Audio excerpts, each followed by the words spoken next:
قرآن کریم میں ایسی کون سی قوم کا ذکر ہے جو نبی کی دعوت پر ایمان لے آئی تھی؟ یونس علیہ السلام کو مچھلی کے پیٹ میں کیوں ڈالا گیا؟ کیا سائنسی لحاظ سے مچھلی کے پیٹ میں زندہ رہنا ممکن ہے؟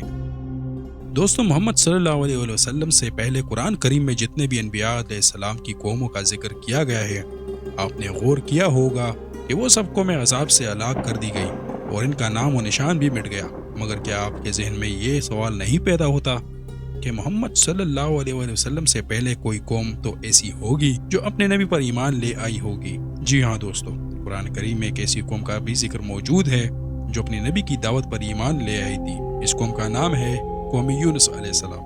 قوم یونس علیہ السلام اس وقت ایمان لے آئی تھی جب عذاب ان کے سر پر پہنچ چکا تھا، لہٰذا انہوں نے دور سے آتے ہوئے عذاب کو دیکھ کر این آخری لمحات میں اللہ تعالیٰ سے معافی طلب کی، جس کی وجہ سے رحمت الہی جوش میں آ گئی اور اس قوم کو معافی مل گئی۔ دوستو، مگر یہ سب کیسے ہوا؟ یونس علیہ السلام اس وقت کہاں تھے؟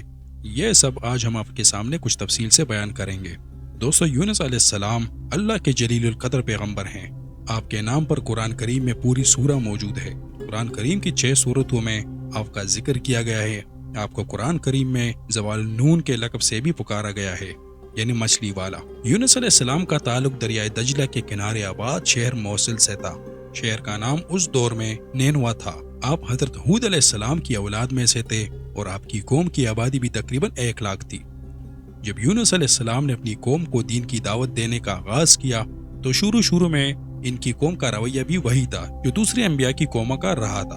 یونس علیہ السلام اپنی قوم کو جتنا بت پرستی سے روکنے کی کوشش کرتے، وہ قوم اتنا ہی آپ کا مذاق اڑاتی تھی۔ جب یونس علیہ السلام کے بار دعوت دینے کے باوجود بھی آپ کی قوم نے اسلام قبول نہ کیا تو اللہ تعالیٰ کی طرف سے اس قوم پر عذاب نازل کرنے کا فیصلہ کر لیا گیا۔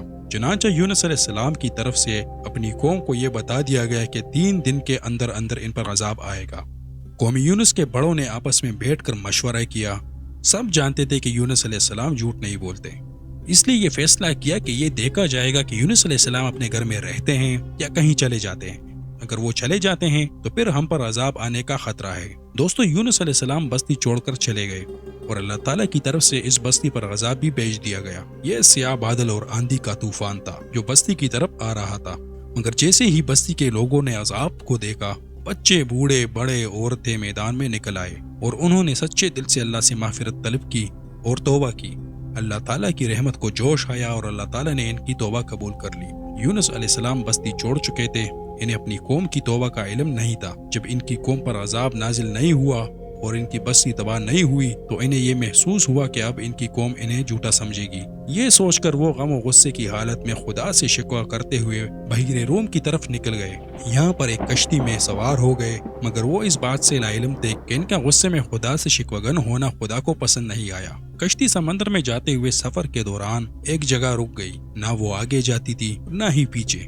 لوگوں نے یہ سمجھا کہ ہم میں سے کوئی ایسا ہے جو خدا کا نافرمان ہے، اسی وجہ سے کشتی آگے نہیں جا رہی۔ لہٰذا اگر اس آدمی کو کشتی سے اٹھا کر سمندر میں پھینک دیا جائے تو شاید کشتی آگے بڑھ پائے۔ اس سلسلے میں بار قرآن اندازی کی گئی، ہر بار یونس علیہ السلام کا نام آ جاتا۔ سب کو لگا کہ وہ شخص یونس علیہ السلام ہے، لہٰذا آپ کو اٹھا کر سمندر میں پھینک دیا گیا، جہاں ایک مچھلی نے آپ کو نگل لیا اور یوں آپ کا مچھلی کے پیٹ میں اندر رہنے کا عظیم معجزہ رونما ہوا۔ دوستو، آپ علیہ السلام مچھلی کے پیٹ میں 40 دن تک زندہ رہے۔ مچھلی کے پیٹ میں 40 دن تک انتہائی مشکل کا سامنا کرنے والے یونس علیہ السلام نے آخر کار اللہ سے اپنی خطا کی معافی مانگی۔ آپ علیہ السلام کی معافی کا قرآن میں یوں ذکر کیا گیا ہے، اور زوال نون کو یاد کرو جب وہ اپنی قوم سے ناراض ہو کر غصے کی حالت میں چل دیے اور خیال کیا کہ ہم ان پر قابو نہیں پا سکیں گے۔ آخر اندھیرے میں خدا کو پکارنے لگے کہ تیرے سوا کوئی معبود نہیں، تو پاک ہے، بے شک میں قصوروار ہوں۔ دوستو، اس دعا کے بعد یونس علیہ السلام کو مچھلی کے پیٹ سے نجات مل گئی اور مچھلی نے آپ کو خشکی پر اگل دیا۔ اس وقت آپ کی حالت بہت خراب تھی، مگر خدا کی مہربانی سے رفتہ ٹھیک ہو گئی۔ اس کے بعد آپ علیہ السلام اپنی قوم کے پاس واپس پہنچ گئے۔ آپ علیہ السلام کی قوم اپنے نبی کو دیکھ کر بہت خوش ہوئی۔ خدا نے یونس علیہ السلام کی قوم کو ایمان اختیار کرنے پر آخرت کے ساتھ دنیا میں بھی نوازا۔ قرآن مجید میں ہے، تو کوئی بستی ایسی کیوں نہ ہوئی کہ ایمان لاتی تو اس کا ایمان اسے نفع دیتا۔ ہاں، یونس کی قوم جب ایمان لائی تو ہم نے دنیا کی زندگی میں ان سے ذلت کا عذاب دور کر دیا اور ایک مدت تک فوائد دنیاوی سے ان کو بہرمند رکھا۔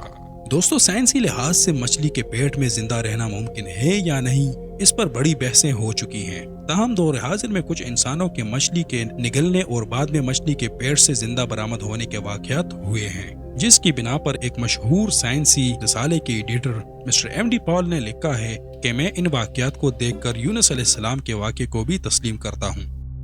یونس علیہ السلام کی قبر کے بارے میں کچھ وثوق سے نہیں کہا جا سکتا، تاہم فلسطین کے مشہور شہر خلیل کے پاس ایک بستی کی قبر کے بارے میں یہ گمان ہے کہ یہ یونس علیہ السلام کی قبر ہے۔ تو دوستو آج کے لیے بس اتنا ہی۔ ہمیں امید ہے کہ آپ لوگوں کو ہماری یہ کوشش پسند آئی ہوگی، اور اگر پسند آئی ہے اس ویڈیو کو لائک کریں اور اپنے اس چینل کو ضرور سبسکرائب کریں۔ اس انفارمیٹیو ویڈیو کو اپنے دوستوں کے ساتھ ضرور شیئر کریں۔ تو ملتے ہیں ایک نئی ویڈیو میں، تب تک کے لیے اپنا اور اپنے پیاروں کا خیال رکھیں۔ خدا حافظ۔